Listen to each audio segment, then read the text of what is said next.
La France compte 10 parcs nationaux dont le plus vaste se trouve sur le continent sud-américain, c'est le parc amazonien de Guyane. Mais resituons la Guyane pour en savoir plus sur les particularités de ce parc. La Guyane, c'est en terre d'Amérique du Sud, c'est l'Amazonie française, située entre le Brésil, le géant brésilien, et entre le Suriname, qui était l'ex-Guyane hollandaise. Donc aujourd'hui, la Guyane, c'est l'un des plus grands départements français, c'est l'équivalent du Portugal. Le parc amazonien de Guyane, c'est un parc national qui fait partie de la famille des parcs nationaux de France. Il est situé dans le sud de la Guyane, dans les communes à l'est de Camopi, donc sur le bord du fleuve Oyapock qui est frontière avec le Brésil. Il y a la commune de Saül qui est située au centre de la Guyane et il y a les deux communes de Papaïchton et Maripasoula qui sont situées sur le fleuve Maroni à la frontière avec le Suriname, donc l'ex-Guyane hollandaise. Et puis une partie de cœur de parc se situe sur une commune de Saint-Élie qui est un peu dans le nord de la Guyane.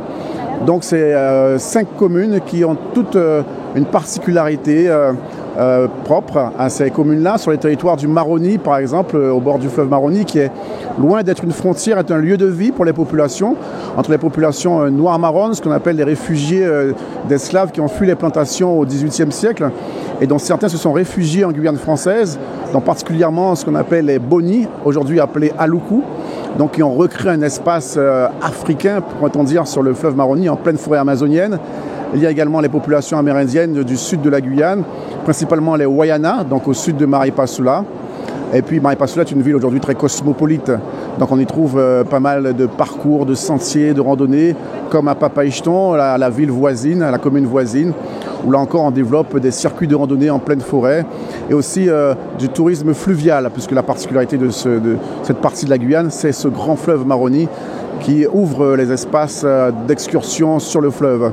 Et puis la petite commune de Saül au centre qui elle, est plus spécialisée dans le domaine de la randonnée en forêt, en grande forêt, parce que nous avons développé sur cette commune 5 sentiers de randonnée pédestres qui sont très appréciés du public, puisque chacune a ses particularités, a ses distances, adaptées à chaque public, effectivement. Et puis enfin, sur l'est de la Guyane, à la frontière avec le Brésil, donc la commune de Camopi, qui est essentiellement une commune amérindienne, peuplée des communautés Wayampi et Teko, où là, on essaye au fur et à mesure d'ouvrir également des produits touristiques. En tout cas, le parc amazonien de Guyane est le plus grand parc de l'Union européenne et de la France. C'est 3,4 millions d'hectares, l'équivalent presque de la Belgique. C'est un territoire qui est sous-peuplé et qui offre une variété de paysages, que ce soit en forêt, sur les fleuves, et une diversité de populations et de cultures d'une richesse extraordinaire.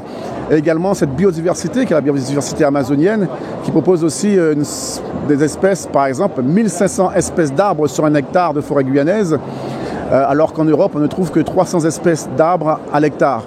Et aussi 700 espèces d'oiseaux répertoriés, des centaines de milliers d'insectes, dont beaucoup restent encore inconnus pour la science. Donc voilà, la Guyane, c'est une terre de nature, une terre de biodiversité. Et je crois que chacun qui pourra y venir pourra y découvrir cette nature foisonnante, cette richesse incroyable.